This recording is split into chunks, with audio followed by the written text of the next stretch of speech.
home. It is literally quite a scary situation here, and I would say that Atteridgeville is some sort of a war zone. As we were approaching it, we came across the protesters who are marching against illegal immigrants, and they turned us away, and as we were trying to take our visuals, they were very aggressive, and they took the camera away. Our radio colleague here, Malusi Opisan, they took his phone as well as we were trying to make a phone call or take visuals with his cell phone. They took his cell phone as well, and that is what has happened this morning. And they've been pretty violent, saying that they are moving towards CBD to take out foreign nationals. That is one of the languages they use to us, that we are going to the CBD to take out foreign nationals. And quite interestingly, not interestingly, but quite disappointingly, I should say, we're not seeing much police officers are here. I can tell you, I see one or two vans that are here, and you look at the violent nature of this crowd, and certainly we must call it that, because confiscating the equipment of the media and cell phones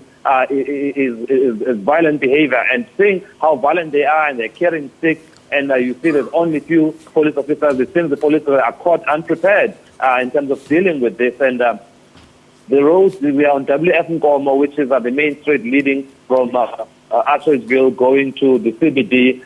It is completely blockaded. The protesters are driving in their cars, and some of them in the taxis, so they're really blocking traffic here, and they're not allowing any taxis to transfer residents wherever they want to go. Right now, there's a bit of a standoff from where I'm standing between the police, the few that are here, and the protesters. I think the police are trying to calm them down to sort of create some sense of, I suppose, of calm. But certainly, there isn't much media as well, because all the media that's here, we are all scared to take out our cameras, considering what has happened to us earlier on. So we are right now in the process of negotiating the release of that camera, so we can continue with our work. Sipho, who took the camera? Do you have any idea who is behind all of this?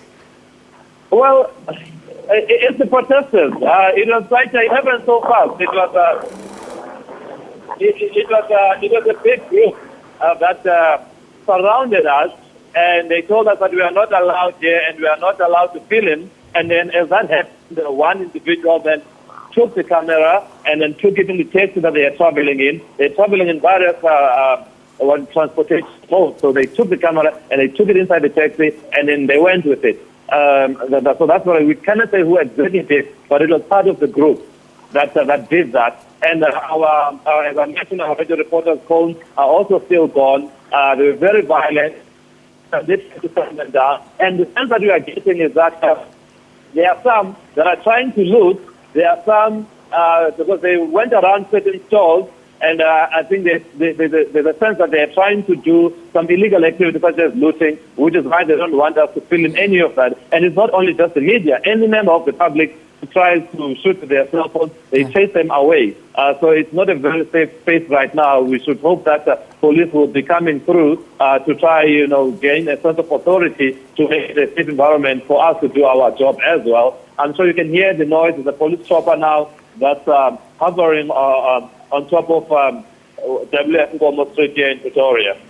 So as far as what we've heard, Sipho, in the run-up to this event, is that this was meant to be a peaceful march, that nobody was going to be injured, that it was going to be something that they were marching against, but nobody was expected to get injured. There was not going to be damage to property. But from what you're seeing, and perhaps you can describe to us from where you're standing, what are you seeing? Because some photographs that I've managed to pick up on Twitter are burning tires. The streets look very, very empty bar the protesters. Just explain to us what's happening.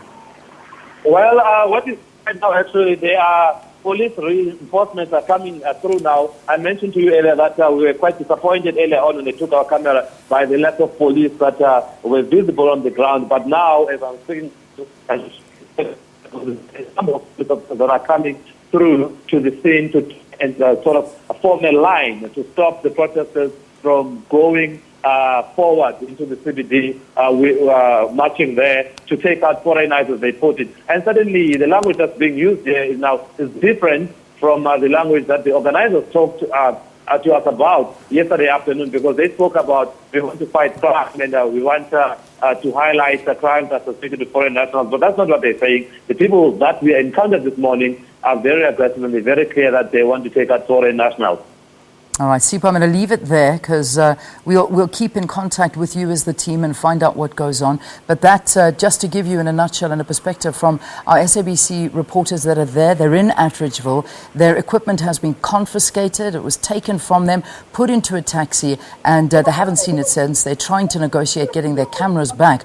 But the protesters in Atteridgeville are refusing the media entry. They're refusing anybody who takes out a cell phone or anything to take a picture of what's going on. They are threatening violence to them. So this is a big story. It's a developing story with violence against the media now taking center stage as to what is going on there. So we'll try and keep you updated, and Sipho and the team just stay safe out there.